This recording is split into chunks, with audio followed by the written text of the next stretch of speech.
இப்போ விஜய் அவர்கள் வந்து விளைச்சிருத்தது நிற்க போகிறதா ஒரு தகவல் வந்துகிட்டே இருக்கு. அது எந்த அளவுக்கு உண்மை சார்? அப்படி இருந்தால் ஏன் அந்த தொகுதியை அவர் சூஸ் பண்ணாரு சார்?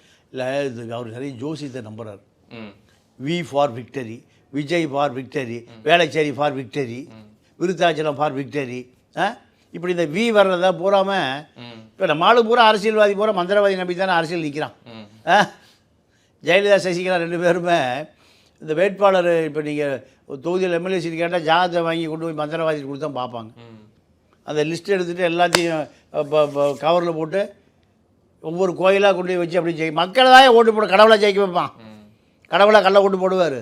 அப்போது இந்த மூட நம்பிக்கையில் அவரும் இருக்கார். அதனால் வி ஃபார் விக்டரி, வி தொகுதி வர தொகுதியில் என்னென்னா ஜெயிச்சிடலாம். வியாசப்படின்னு சொன்னாங்க. ஆமாம் ஆமாம், அதான் அந்த வி வர்ற தொகுதியை பார்க்குறாரு. அது எந்த அளவுக்கு அவர் சாத்தியங்கிறது தேர்தல் அறிவிக்கிற பொழுது அவருடைய ஒரிஜினல் முகம் தெரியும். இந்த ஜாதகம் தவிர்த்து வேற ஏதாவது காரணம் இருக்க முடியுமா சார்? இல்லை, ஜாதகம். அவர் கழுத்துக்குள்ளே போகிற நிறைய மாலை போட்டிருக்கார்.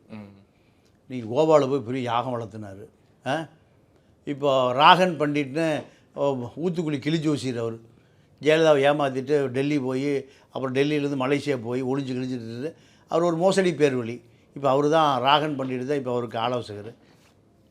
பல பேர் இப்போ அத்தனையும் ஆன்மீகத்தை தான் அதிகமான நம்பிக்கை. சினிமாக்காரன் பூராமே ஆன்மீக நம்பிக்கை தான். அது இவரும் இந்த விதி விலக்கு இல்லை.